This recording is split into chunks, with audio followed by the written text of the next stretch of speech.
Welcome to today's class. Today we will do the remaining part of chapter The Sermon at Benaras, written by Betty Renshaw. Up to this, we came to know about Gautam Buddha's early life. Gautam Buddha was born in a royal family. His real name was Siddhartha Gautama, and he went for schooling at the age of 12, where he remained for 4 years, and he studied sacred Hindu scriptures. Then he returned at the age of 16. He was married to a princess, and the couple lived happy life for 10 years. Then one day, by chance, when he was going for hunting, he met three people in very worst conditions. First was sick man, then an aged man, then a funeral procession he saw, then a monk begging for alms, and all these plight of people suffering from poverty, sickness, and old age moved him very much. Then he wanted to know the reasons of suffering and the pain and the problems of people.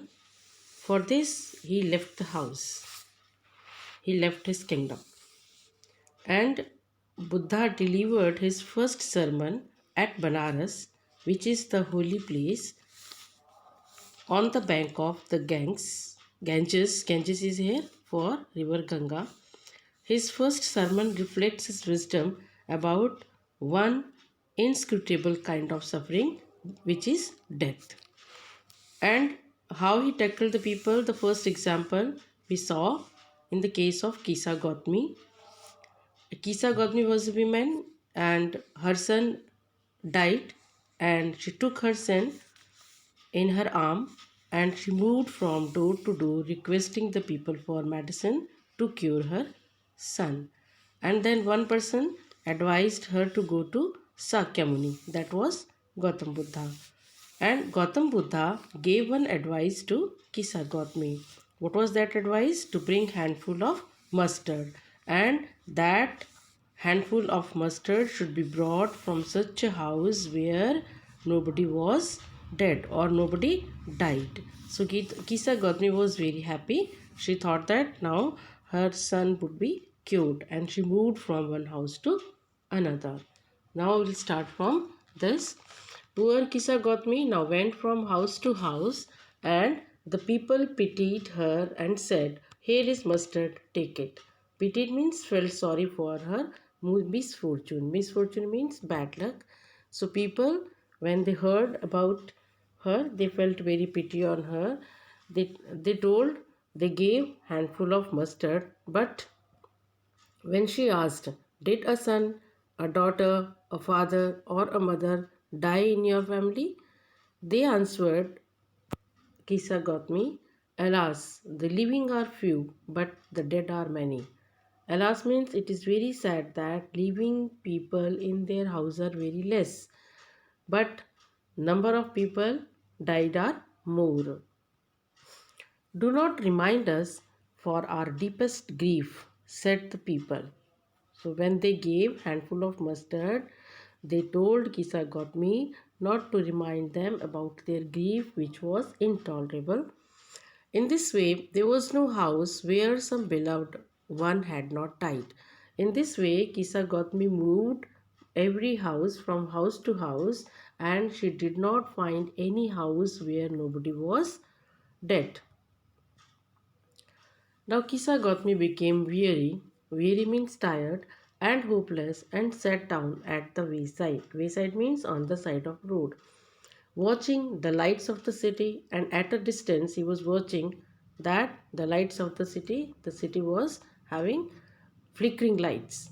As they flickered, the lights were flickering, and then after flickering means unsteadily shining, and then these lights extinguished.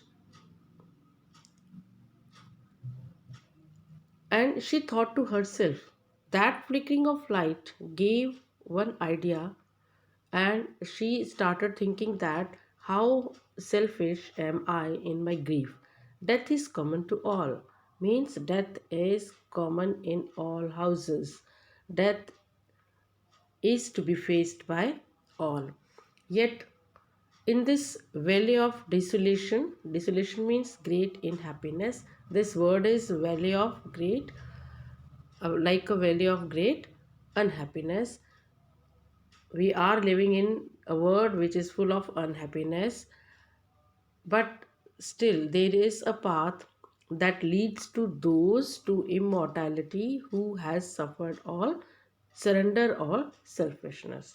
So in this world which is full of unhappiness, grief and sorrows, there is one single path, and that path leads to those person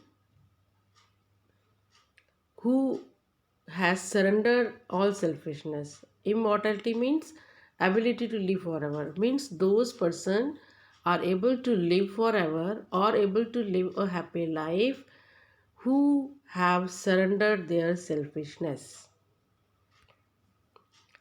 At last, the darkness of the night reigned. Reigned means ruled, or we can say prevailed everywhere, and she considered the fate of man. She thought the luck of man, or she thought about the reality of life, that their lives flickered up and extinguished. So she started comparing the life of man with the light.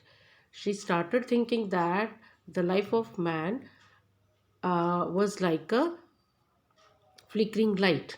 After flickering for some time, automatically the lights extinguished. Same, the life of people flicker for some time, and then automatically these lives extinguished. The Buddha said, the life of mortals in this word is troubled and brief and combined with pain. So this is the teaching of Buddha. Buddha told that life of mortals means those who are bound to die like human beings. The life of human beings is full of trouble, grief, this is grief and pain.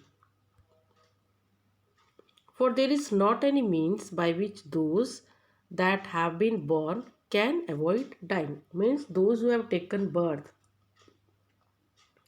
they cannot avoid death. No means are there. No means no source is there. No way is there where we can avoid death. After reaching old age, there is death. What is the reality? That after reaching the old age, surely we have to die one day.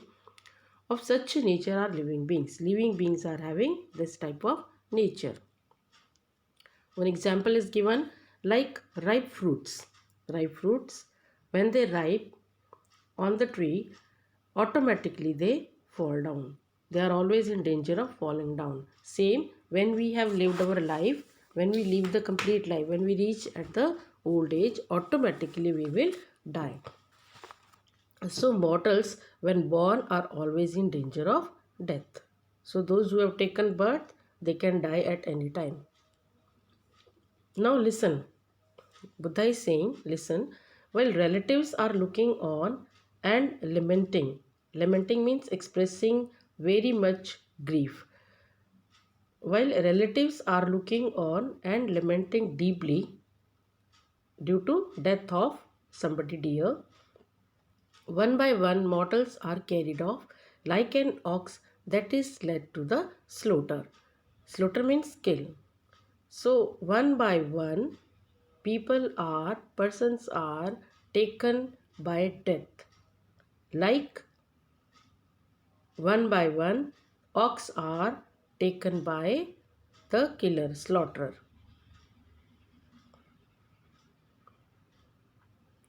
So the world is afflicted with death and decay. Therefore the wise do not grieve knowing the terms of word.